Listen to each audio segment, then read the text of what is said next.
Okay, here we go. Welcome back to the Category of One podcast. We are excited to have you here. Today we have a special episode.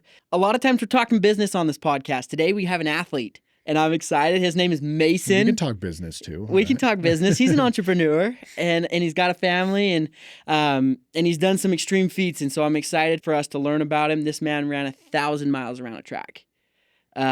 That's unfathomable to me. I can't even imagine doing that. And so I'm excited to learn from him because there's some depths of yourself that you're going to go to while you're out there running in an oval. And so Mason, welcome. Thanks for having me on. So tell us a little bit about yourself. Where are you from and what kind of brought you to this point? Yeah, so I'm Mason. A lot of people just know me as Buff Runner. I grew up here in Utah, and as far as, you know, where my life, I mean, that we could really dive into it, but as far as just like the whole running side of things, you know, I used to be a football player. I used to weigh 285 pounds, big, you know, defensive end, had all the I had football scholarships all over the place, but decided not to play football because I wanted to go to medical school, which turned into dental school. So I really wanted to focus on school and protect my brain so that I could actually be a functional doctor. And it's funny because I'm not a doctor now, but yeah, Heard the brain another way. No, just kidding. And so I ended up just becoming just like a lost fat kid. You know, I was 18 years old. I weighed, 280 pounds. And my wife or my girlfriend at the time, who's now my wife, invited me to run a Spartan race. And I'm always down for the challenge, no matter what it is, even back then. And so I was like, all right, but I want to do this, right? So I should probably lose some weight. So I started getting into running, needing to lose some weight. And next thing I know, she opened up Pandora's box, and it just kind of, trickled from there. And I fell in love with the sport, and I started racing as a pro for a bit. And then COVID came around. I got into ultra running, and I have that mindset of, I just always like not the what's next mindset, but just like I want to do more. Yeah. I want to do more in a healthy way. It's not like always chasing more. It's just like, if I know I can do more, then like, let's go do more. And so it just kind of like was this trickle effect until here we are running 1,000 miles around a track 9 years later. So how long ago was the Spartan race? So that was 9 years ago. 9 years ago. Yeah. Okay. So we're 9 years deep into your running career. Yep. So you went pro for a while?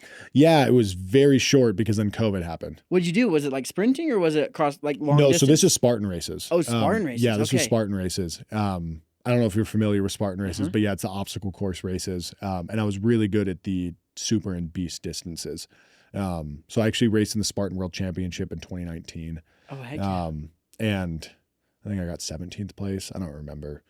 It was a mess. Like very few people even finished the race because everyone had hypothermia, and people were refusing obstacles because they were water obstacles and it was below freezing, and it was a mess of a race. And so they were like, I don't actually know what place I got, like if everyone would have run, but that's the place that I got. I think it was like 16, 17, something like that. And then COVID was right after that. So the whole kind of Spartan community fell apart. Yeah. And then there's no races, but I wanted to keep running. And so then I just got into ultra running. I ran the Grand Canyon. I ran Kings Peak, did my first official ultra in 2021. So it was just kind of this. Yeah. The ultra world, they didn't shut down. No, they did. Well, because you can just go run to the top of a mountain. Yep. You don't need a race. You can just go run. And that's what a lot of my running career has been is, if you actually go look at my ultra sign up, there's 3 races on there. Yeah. Or 4, 3, whatever. But most of my ultra running has been, I'm going to go run 40 miles to the top of that mountain. Yeah. So what made you want to run to the top of that mountain? Was it just to see what your body's capable? Like walk me through your mindset as you're picking these challenges. Yeah. I now that I'm older, I'm 28, I turn 29 next week. Now that I'm older and I've had time to analyze this stuff and I've had time to really think about the things that I've done and accomplished, it was just like, it's the mindset of like, I never thought that I couldn't. Have you ever seen Cars 3? Yeah. Yes. I just never thought I couldn't. Like, that's kind of the mindset that's been there my whole life it's just like, when I come up with an idea, there's just no doubt in my mind that I can do it. And so I had a buddy who river rafted to Colorado, and then you hike out from Phantom Ranch out Bright Angel of the Grand Canyon. And he was like, you know, he showed me all the pictures and all this stuff. And I'm like, oh, that's so cool. I'd love to go to the Grand Canyon. I've never been. He was like, you should go. Like, it's amazing. I'm like, well, I'll just go run it. He was like, I know people do that. You know, he's not in the ultra running space, but he's like, I've seen runners there before. Yeah. So I'm just like, okay. And then 2 weeks later, not having any idea what I'm doing, I brought a packet of saltines and a Cliff Bar. And I ran the equivalent of rim to rim. It was March, so I couldn't go to the North Rim.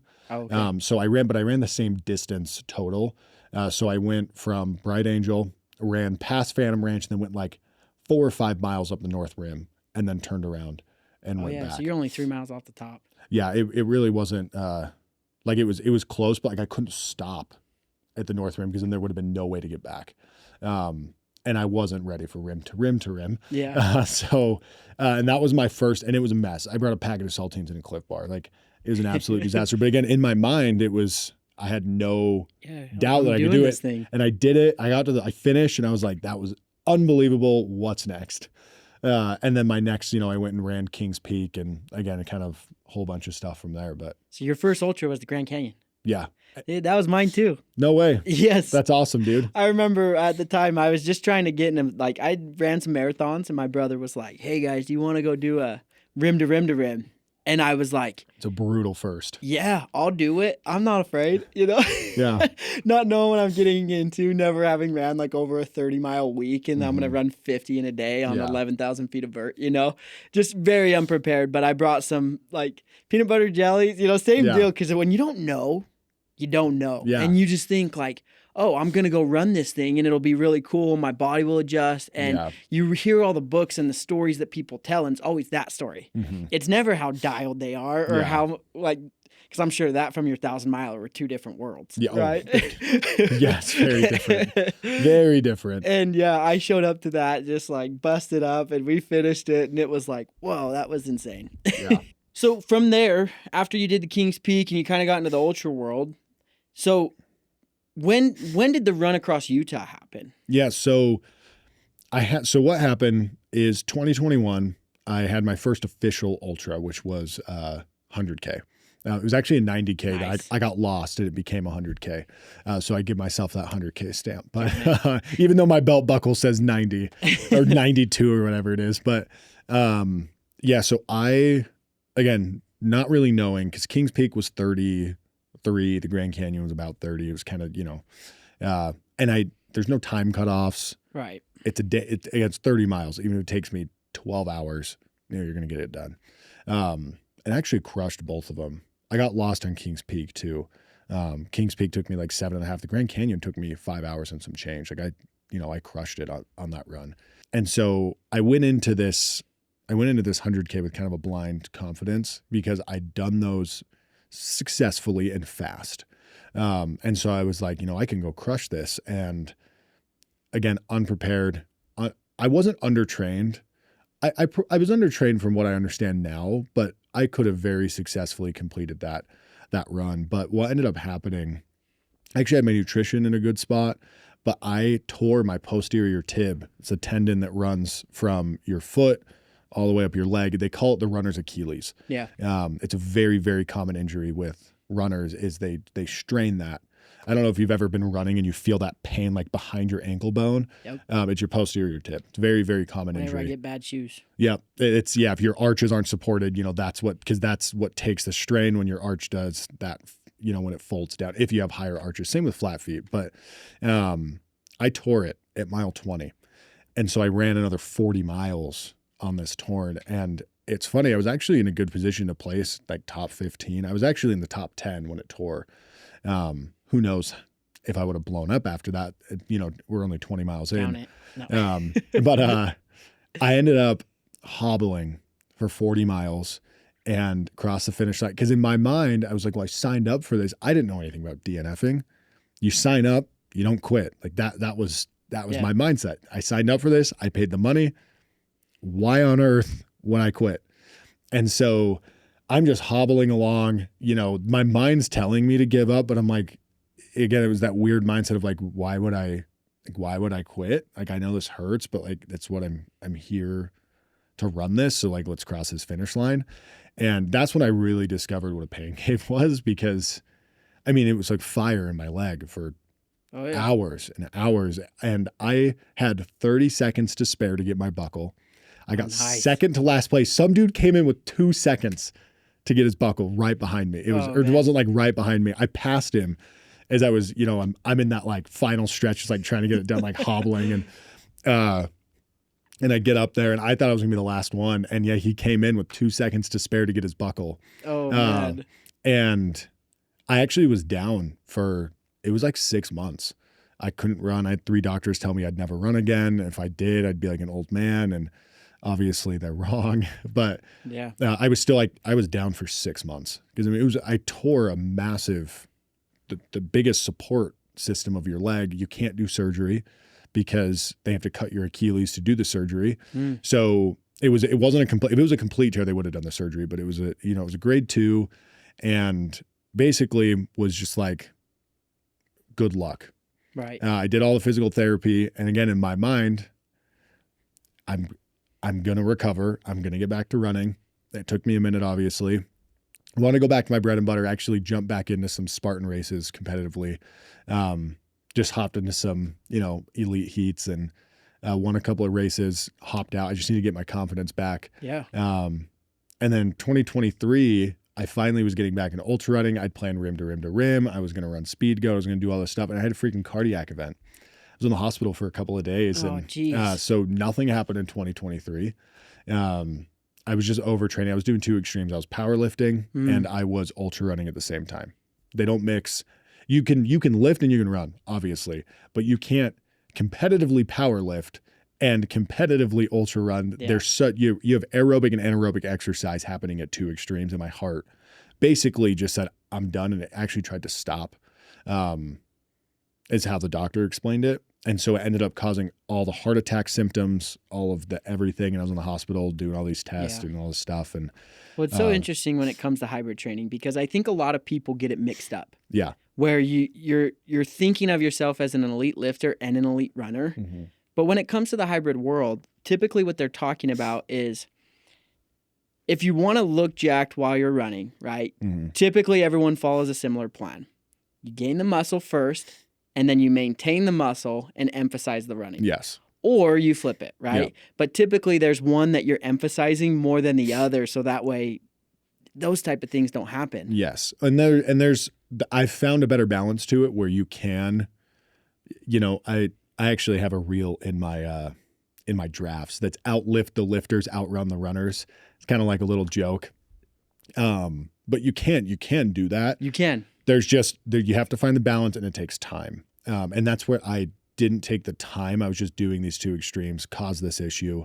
And in 2024, I started graduate school. I'm a dietitian, and so I was doing my clinical rotations. And so I was just like, I had no money, poor college student. So you're a dietitian during all of this time? I was going through school to become one. Okay. Yeah. Yep. Yeah. So I was doing my clinical rotations out in St. Louis. And so this is where the ultra running, what I have done to this point has evolved. I got this idea to run across America. And I was like, okay, if I run across America, there has to be something bigger. Like, I can't just go run across America. There needs to be something that I genuinely am passionate about that I can run for. And if that comes to mind, great. If it doesn't, then I just won't do it, because it's a very selfish thing to begin with. And so there needs to be. Are you married at this time? Yeah, I got married. I got married in 2018. Okay. Yeah, 2018 I got married. I got married young, but we've also been dating since 9th grade, so it kind of. But whenever someone mentions it would be selfish at that time. There's a family. Yes, and it's also selfish because we can talk about 1,000 miles for a second. I had to ask Jeffrey, my crew chief. I had to ask, my videographer. I had to ask my other crew members. Hey, can you take the next 3 weeks of your life and dedicate it to babysitting me, feeding me, helping me change my clothes, like literally babysitting me for 3 weeks? It's an extremely selfish thing. And so there needs to be a genuine thing that you believe in, that you want to raise money for, that also is your why. It has to be your why. And so I was like, if that thing comes to me, great. Then I'll go do these things. I'll go do these big things. And if it doesn't, it doesn't. I'm not going to force it. I'm not just going to like come up with something to come up with something. It needs to be genuine. And randomly, this is months later, I'm just sitting on my couch playing Skyrim. And I just was like, I want to run for single parents. Like it just zero exterior, like there was nothing. It just like popped into my head. I've always wanted to give back to my mom, and because what she's done for us growing up, the sacrifices she made, there's always been that part of me that's like, I want to give this back to you, but you can't give back to a parent. A good parent doesn't want it back to begin with. And it's also just something that you just can't do. Yeah. And so I was like, this is my way to give back, is I can make my own sacrifice with my body to give back to this community of moms and dads who are these single parents who need this help and support. So I did my research, found an organization that just happened to be in Utah. And I wanted to find a single parent, hence the Single Parent Project is who I run for. But I wanted to find a single parent organization, not just a single mom organization, because again, it's all of the above. I had a client previously who was a single dad, lost his wife to cancer, 3 kids at home. Like it's everyone. And so I wanted to, again, run for single parents, and started putting it all together. I knew it was going to take time to train and figure out how to even do a run like this. So I organized a 24-hour run around a track to kind of like kick off this whole project, and I went and did that. I just did a bunch of other like random runs. Also, just while I was in school, there was one Saturday. It was a Friday night. I just worked like a 60-hour week of rotations, and I was so just like, because I'm also in school. It's not just the rotations. Oh, yeah. You also have classwork. And I'm just like, this is awful, man. Like, I need to go do something. And so at like 10 p.m., I was like, screw it. Let's go run a 50K around the park. So I went to the park that was nearby. It's Forest Park. It's not just a park. It's the largest urban park in the world. It's 6.5 miles around. But I was like, let's go run a 50K. So I packed a bunch of Uncrustables in a lunchbox, 5 a.m., 6 a.m., whatever it was, drove to the park, ran a 50K around the park just because I needed to like feel something. Yeah. But yeah, I did the 24 hours around a track, and then run across Utah was the next thing. And so I started planning that run across Utah to train essentially for the run across America. And training is in the figuring out how you logistically put together a run like this. Right. And then also knowing what it feels like to do this. And I was so in over my head. And that's kind of what led up to the run across Utah. Again, I had only one other sanctioned race that wasn't a Spartan race in that time. I ran a 50K driving home from Missouri when we were moving back. That was it. Just for fun? Yeah, it was on the way. It was in Colorado. So you're like right on. Yeah, it was. We were driving back. We pulled over in Colorado, ran a 50K, kept driving. That's insane. Yeah. So when you decided to do the single parents, how does that play on you physically as you're doing these challenges and mentally as you're walking yourself through those times? The whole premise of why I do it is to represent the hardships that these parents go through. They don't get a choice. There's no choice on their part. Like when I wake up every morning running across Utah, running 1,000 miles, every morning I wake up in excruciating pain. I might be nauseous. It's awful. Think about, if you've run honestly, whatever your furthest distance is, think about how you felt after. You feel terrible the next morning. Your body aches. Like sometimes you're lucky and you feel great, but most of the time you're like hobbling around and like it hurts. You might be nauseous. You might have had stomach issues during your run. Like this is how I felt every single morning. Run across Utah, 1,000 miles. I feel the exact same way as anyone else does after they finish a 50 miler, a 100 miler. I can barely move my body. It's awful. It's excruciating.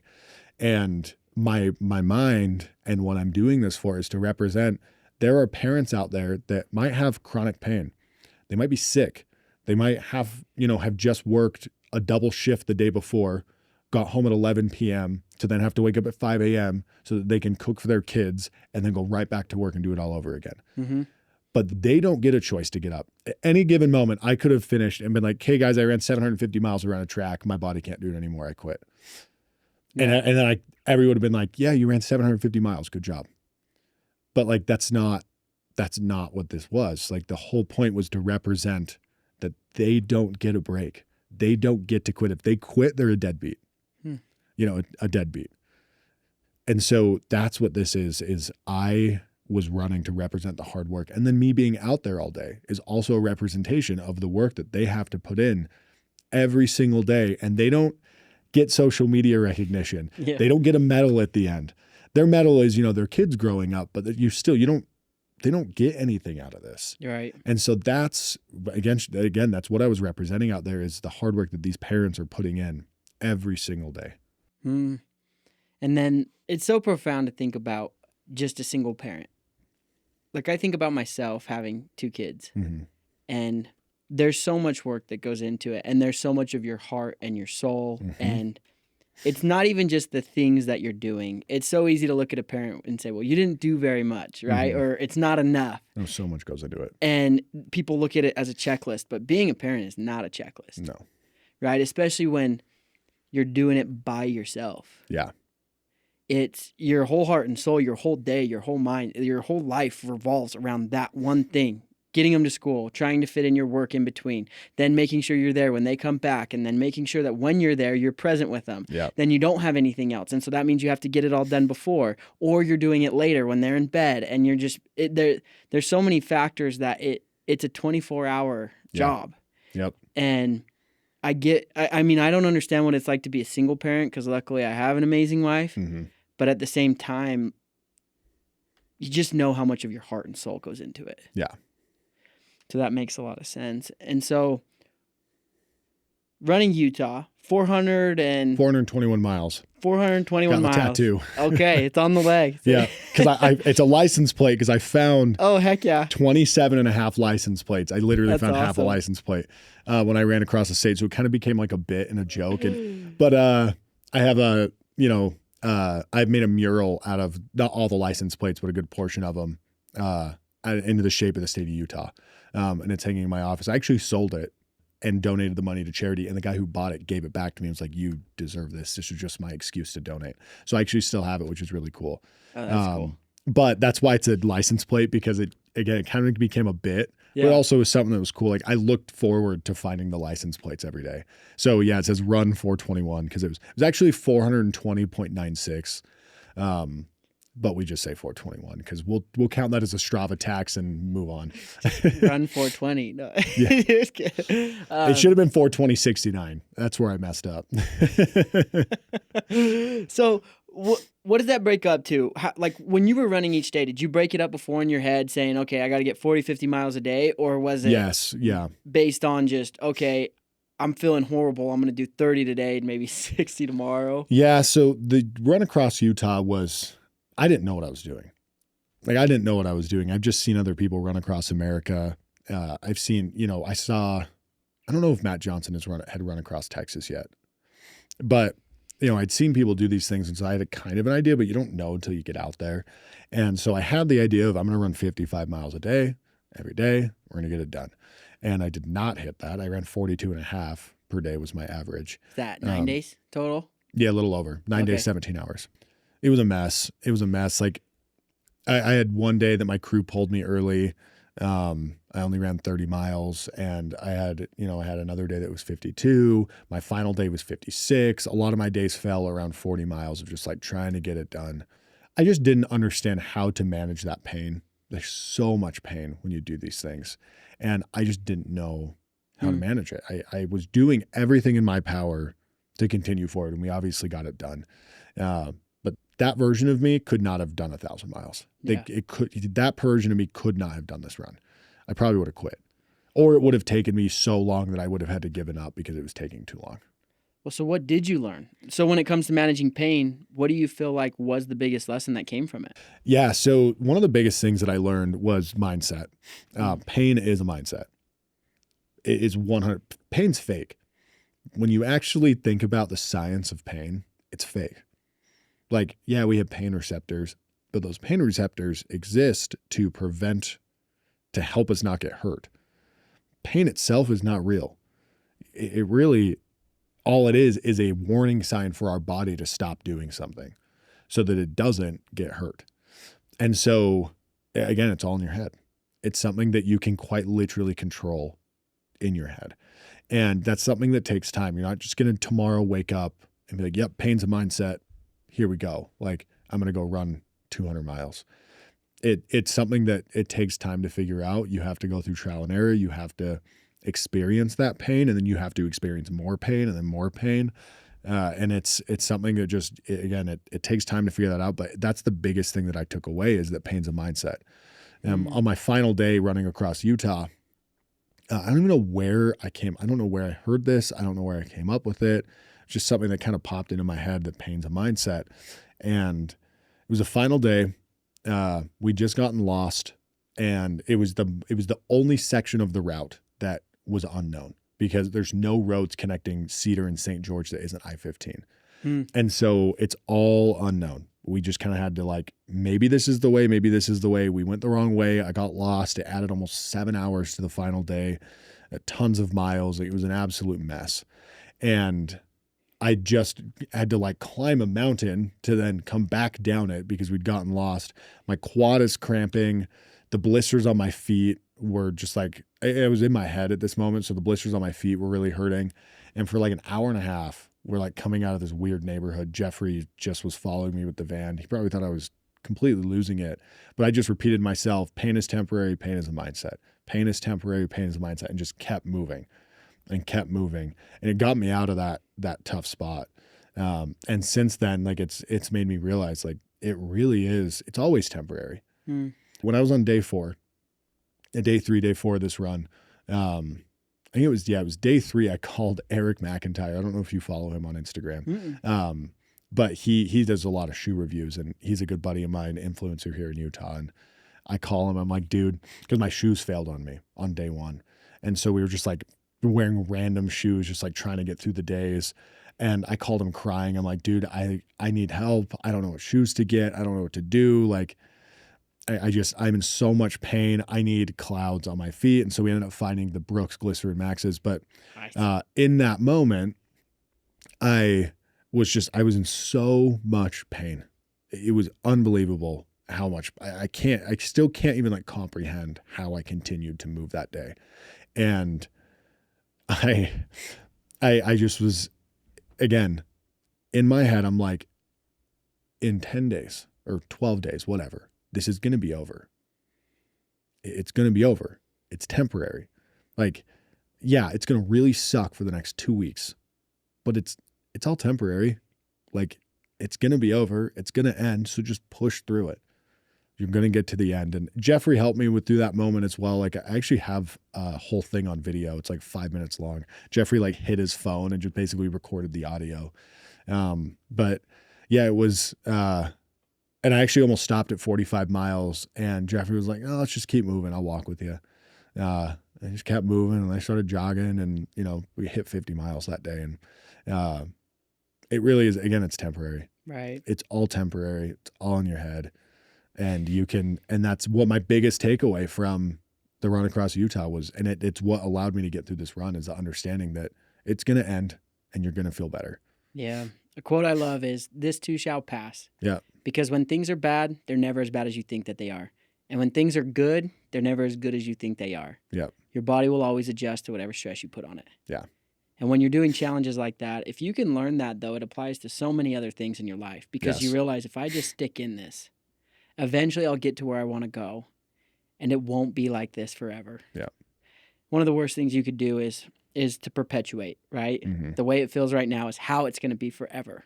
And you see it all the time with people when you're talking to them, is they think that just because something's wrong, that I'm stuck. Yeah. Because really what you're recognizing is your own capability. Yeah. Is, oh, I can make this distance. And I am that strong. And I am that guy. Mm-hmm.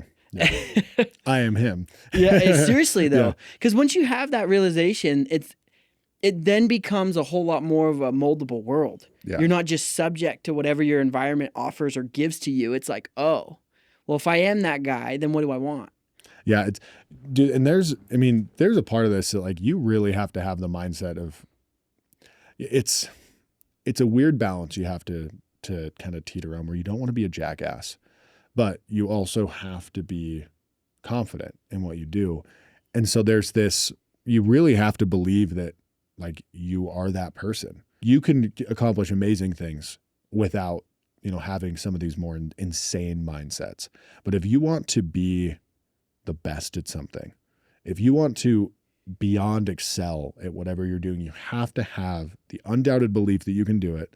And you have to believe that you're that person. Like you are him, essentially. You have to have that mindset. Yeah. And the balance that I found, and I don't know if this is right, but there's no levels, right? It's not up or down, better or worse. Mm-hmm. It's just unapologetically me. Yeah. And I don't need to apologize or prove or try to show you how great I am. I'll just let my results introduce me. And then I don't have to say a word.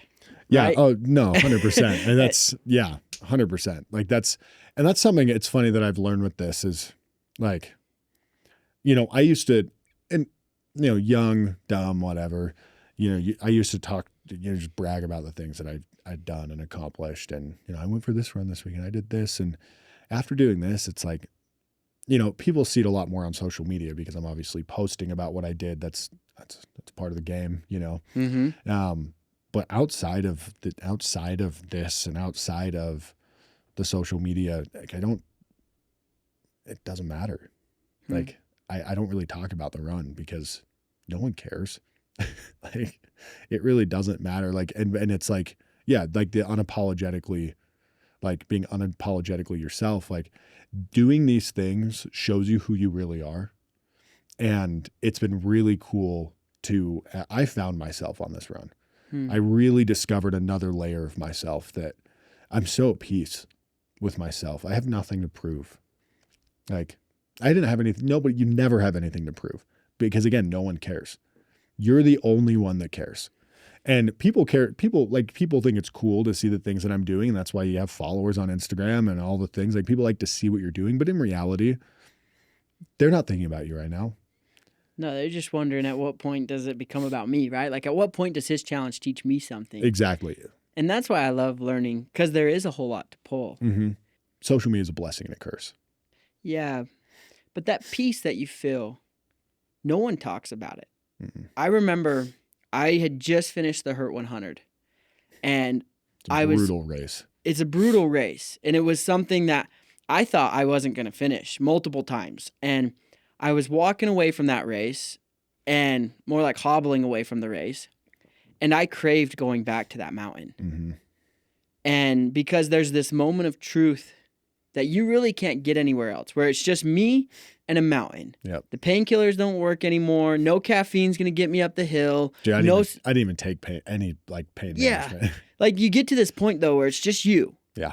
There's no motivation. There's nothing anybody could say. It's just me and this hill. And in that moment, you see who you are. Like you see who Brock is when all the excuses, all your words, everything is stripped away and it's just you. Yeah. I call it the moment of truth. And I don't think there's a better moment to find that peace because everything else just starts to disappear. Yeah. And I think that's why you keep going back for more, right? Oh, and it's funny because I think it's something that's really interesting about this run is that I do have an itch for different things, but like I'm not going to go run across America because quite honestly with this big stuff, I don't want to be away from my wife from that long. That was something that was really hard about this run. I only saw her 3 times during the run. So that was really, really hard, but it also is just like, I'm so at peace with myself. I found myself like there's that, like there's never anything to prove, but like I have nothing left to prove to myself. And so these new challenges, like I have that drive for different challenges. Like that drive's not gone, but that it's hard to explain. I don't really know how to put it to words, but it really is like I don't have that itch to run across America anymore because I'm just so at peace with myself. Hmm. I'm so happy with what I've discovered about myself. Like I really feel like I have found who I am, that true underlying meaning of who I am. And no, I don't think everybody finds those things on these runs. And yeah, I think part of it is you have to be intentional. I was very intentional. You know, I took some Tylenol. I took half the max dose you could take, which is nothing. It's nothing. Like it basically just like took the bite away from the pain. But I did that on purpose. I didn't come here to mask the pain. Right. You know, I was there to experience it. And so I was very intentional with everything that I did, very intentional with, you know, how I was moving, what was around me, how I was feeling.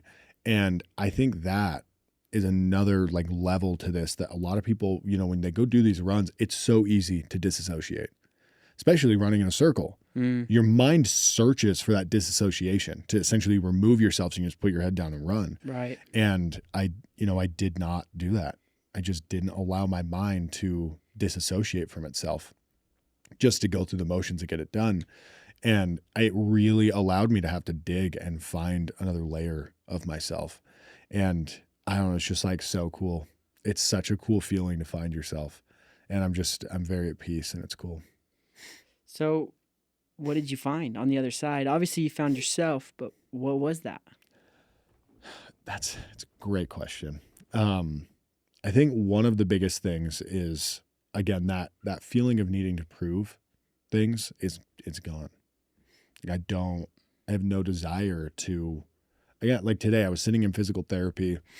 Girl next to me was talking about, you know, her injury, and I've got this, you know, contraption attached to my leg. It's my leg. I'm getting it shocked and my whole leg like straightens out when it gets shocked. And so the whole PT clinic can just see my leg like flailing around. And, you know, she's asking me, and I'm like, yeah, I damaged a nerve in my leg. And, you know, we're just, you know, getting the function back. And there's no desire to talk about the run because it doesn't matter. It can sound negative when I say it doesn't matter, but it's a very positive thing.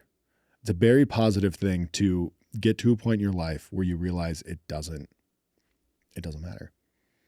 Because in reality, what matters is that you are here for yourself, that you love yourself and can be present for the people that you care about. That is what matters. And that is what I have found. And I think that's why I have found that peace, is because it's not, from what I discovered, it's not about you. Like, it's not about me. Yeah. And yeah, so it's really opened my eyes to a lot of different aspects of life. Yeah. Well, here's a question I get often, because obviously you said you were 3 weeks away from your wife and you were out on a track while she was at home. Mm-hmm. How did that change how you show up for her?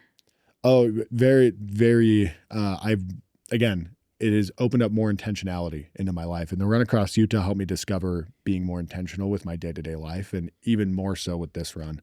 And since we've been back, COVID made us very codependent, as it did a lot. You either broke or you became codependent. And, you know, my graduate school kind of broke that codependency to where we became very independent because we were both just doing such different things during that time. And I was gone so much and all that stuff. But we have a very strong relationship, very healthy relationship. So that separation was just like finding that independence. And now, you know, we're both, I'm building my businesses, and she's building her business, and, you know, she's working, and we're doing all of these things that are in very separate worlds.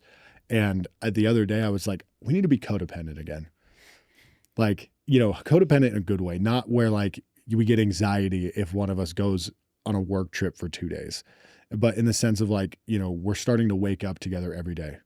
You know, she might not have to go to work until noon because that's her hospital shift, but we still wake up at 5 a.m. because I need to go to work, and we do journaling and we read first thing in the morning and then go about our day. A couple days a week, we have workouts scheduled where we actually go and we work out together, and essentially building that codependence of like, we're doing everything together that we can. And it's made me just want to be closer to her more. Yeah. And I missed her so much during that run. It was one of the hardest parts of that run, was just not getting to see her. And so again, it's allowed me, or essentially made me want to be more intentional with my time with her, and just want to spend that quality time. And it also, now I want kids. She's not quite there yet. But yeah, it's like, I want kids now. And it's just like, it's cool. Your time will come. Yeah. So the relationship dynamic, when you're out there doing these challenges, it's tricky. Yep. Because you get that independence, but at the same time, it's like you want to be together. Yes. So why do it? Why do the run? Yeah. Or just like, why take that time away? If it's all about them at the end of the day, yes, it brought more intentionality.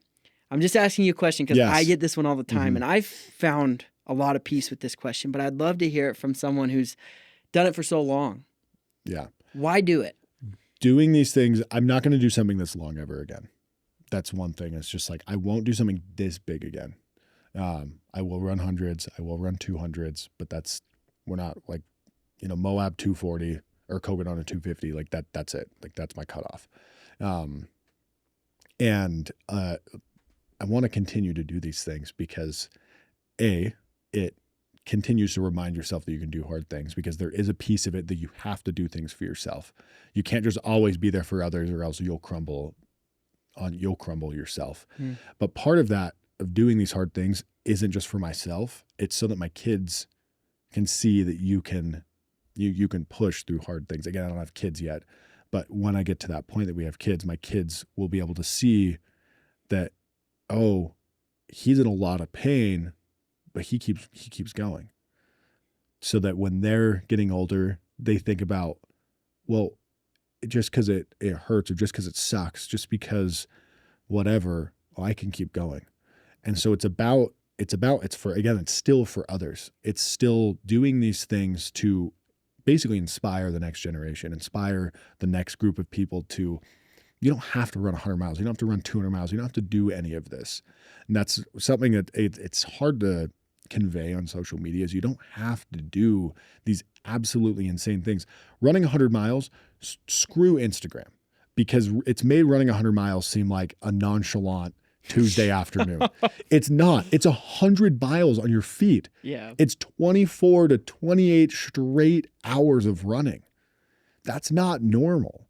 And so it's just like, again, you don't need to do those things, but it's hopefully, maybe, instead of, working the dead end 9-to-5 job, that what, I can take this leap, because when things get hard, I know I can push through it, because now they've seen this. They've seen someone do something hard, and now they can go and do something hard. They can change their life and make something better for them, for themselves, and then the people around them. And in turn, it creates this trickle-down effect where everyone is now living better, healthier, happier lives, because they know they've seen someone else persevere. So hopefully they can do the same. Yeah. No, I love that. And I've seen that in some of the challenges I've done. When you go to those places and you reach your limits, there's almost this tearing inside of you. And when you feel that tearing, your body wants to quit. Your soul feels like it's done, exhausted, and your feet feel like they're going to fall off, and everything is just as bad as it can be. But on the other side of that tearing, you recognize there's a whole lot of love. There's a whole lot of patience and understanding for yourself and for the world. And that then, when you do come back to your family, and there are moments that you don't get to plan on, and they do matter a whole lot more. Oh, yeah. The patience is a whole lot greater for them. Your ability to be able to sit in their pain is a whole lot stronger. And you can go to those places with them because you've already been there willingly. And then you can walk with them through it. And then by the time that you end up on that other side, there's a very beautiful place of a lot of freedom. Yeah. Because you get to pick, right? Part of the reason I love to go to these challenges is the deeper to your darkness that you can go, the more light you're able to experience, right? The trees that touch heaven also have the roots that touch hell. And if you're unwilling to go to hell, you're also unwilling to experience the heights of heaven. Yeah. And that is how you're able to give to the world around you, because you know there's nothing that's going to be more hard than what you felt on that track, and it's not any different. Like the pain you felt there is also the pain you're going to feel in the next argument you have with your wife, or when your kid's crying at 3 a.m. and you're, so tired and you don't want to be there anymore. And it's like, no, I can love and be there and be patient and love this kid. And when their toddler's throwing a tantrum on the floor, right, you can sit with them through it. And I think that's the beauty of it, is there's just an ability and a capability that comes with it that helps you go so much further in all other areas of life. Yeah. No, it's very true. Like it really does open up. Got to do hard things. You got to push the mind. You won't discover this unless you do it. Again, it doesn't have to be 100 miles. Doesn't have to be 1,000 miles. You just got to do hard things to experience this. And running long distances is a very quick way to do it. So I'm curious, what's the next level of Mason?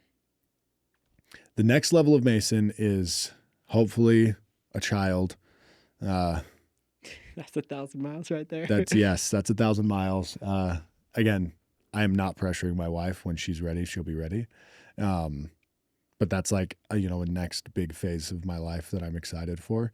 But as far as running goes, 200 milers. Good for you. We're going to go win some 200 milers. Let's go. We're not just going to go run them. We're going to go win them. You're going to go for the king of the 200s? Yep. Have you been watching like Mike McKnight and Killian and all those guys? It's fun this year because I feel like last year Killian just dominated. And this year Mike McKnight and some of these guys have come in and it's pretty competitive. Yeah. No, I'm excited to throw my hat in the ring and see what I can. Because I just ran 1,000 miles. It's not on a trail, but I did just run 1,000 miles in a circle. I think running 200 miles through some beautiful mountain ranges is going to be I say a hell of a lot easier. Not easy at all. There's sleep deprivation. There's things I didn't have to deal with on this run that I deal with on that run or those runs. But especially if you're winning. Yeah. If you're going for the dub, you're getting no sleep, maybe 20 minutes. Yeah. So that's next though. We're going to go win this stuff. Let's go. It's the next couple of years of my life is dedicated to that. Because I fully believe I'm going to go win my first one, but I also understand that there's going to be a learning curve. Just like if I went and ran 1,000 miles around a track as my first thing, wouldn't have worked. And so I understand the learning curve, but I also believe in myself and know what I'm capable of. And so we're going all out for the first one. I'm not going to learn on the first one. We're going to win on the first one. And in turn, I will learn. Whether I win or not, I'm going to learn. I'll learn either way. I'm going to learn either way. Well, and when you go for speed, I last year I tried to go do a sub 18-hour 100-miler at the Kodiak 100. So 15,000 feet of vert. It was a UTMB major. Goodness. So a lot of runners were there, and I was going to go for it, and I sent it. I actually DNF'd. I couldn't breathe. Lungs. Yeah. and honestly, it wasn't what I thought. Like I actually, my lungs just wouldn't expand anymore. Yeah. But as far as body goes, I think I would have finished there. Yeah. Anyways, beside the point. It's always something. It's funny that you're talking about pain because when you're doing these multi-day races, there's a whole lot of pain. Mm-hmm. But when you start to go for optimization, there's a fine line that you balance between the two, because optimization, a lot of people think that if I just throw on more and more and more volume, I'll get better and better. And that's not the case. I watch these people and they throw on all this volume and a lot of them end up injured. Yeah. But where you find this optimization and this balance between the two of, okay, this is my performance, and then I have to be mentally strong. But some people go so far in the performance that they don't gain the mental side and they fall off the wagon as well. I love this because people, you see Matt Johnson, you see these people who, first off, I weigh a lot more than Matt. So there's a training difference in that aspect, but the optimization side of it, I only ran 100-mile week. Yeah. Training for this run. That's unheard of for this stuff, but it's true. I can't just run a bunch of 100-mile weeks because that's how you hurt yourself. So I actually ran a bunch of 70s and 80s. Yeah. That was most of my training was 70, 80-mile weeks. And I popped in 100-mile week in the middle of it. And that's like, it's true. There's an optimization side of it where you can't just pack on volume. And I just proved that you don't have to do insane volume to be successful. Well, you watch the ones winning. they're not. No. They're not. The ones winning are not throwing on insane volume when it comes to that. But there is balance there because that mental toughness side, if you lose it by optimizing too much, you then struggle mentally and your body feels like that soul exhaustion. Yeah. I honestly think I'm going to take a similar approach in my future training, and we'll see how it goes. Like we'll see how it goes, but I want to kind of take a similar approach I did with this one, where I'm going to run 70, 80, maybe throwing 190 mile weeks, a couple of those in between. But I'm kind of wanting to do a lot of incline treadmill, because this is obviously now we're getting into trails, incline treadmill and small trail loops. Oh yeah. And go run 30 miles on a 1.5 mile loop over and over and over and over and over again. Cause dude, that was my 90. I only did 4, maybe 5 runs during that entire training block, 1,200 mile training block. I only did 4, I think maybe 5 runs that weren't on a track or a treadmill. Yeah. For that whole training block. And that's what built the mental. It was awful. It was an horrendous training block. You just love circles, man. Dude, you go look at my Strava. It's just freaking just circle and ovals and circles and ovals. And it was madness. But that was the bulk of my training, was track and treadmill. And I honestly kind of want to take the same approach, because it's all mental. Anybody can go physically run 200 miles, but can you mentally push through the excruciating pain to take the crown? Yeah. That's all it is. That's all it is. Like, I have the speed, like pre-run, like my zone 2 is an 8:45 pace. I have the speed to go win these things. So it's all in the head. And so I think I'm going to take a similar approach, go do these stupid little loops, make myself go crazy, but all on trail. Dude, I'll be there cheering you on. I signed up for Moab 240 this year, so nice. We'll give it a go. I'm not going to try to win it. I'm just going to go experience it for what it's worth and do a multi-day race. I've done some 100, so it'll be fun. But if you need any help with nutrition, let me know. That's what I do. So yeah, shout out. Just as a plug, guys, if any of you guys need nutritional help, Mason's your guy. The Buff Runner on Instagram. That's what I do. I work with endurance athletes and everyday people. And help, if you're an endurance athlete, I help with all of the, fueling, getting ready for, I've right before this, I was meeting with an Ironman athlete of mine, playing with his fueling and getting everything dialed. And I've helped a couple of people get through the Moab 240, Tahoe 200, a ton of Ironmans, tons of 100 milers, a bunch of people's first ultra marathons. It's fun. Let's go. Yeah. So, what's the best way for people to get in contact with you? Is it Instagram or? Instagram, yeah, Buff Runner. Okay, well, look him up. And then is there anything else you want to leave with the people? Like I said, pain's mindset. Pain is mindset. You heard it here first. All right, well, we're grateful for you guys, and we'll see you next week. Thank you.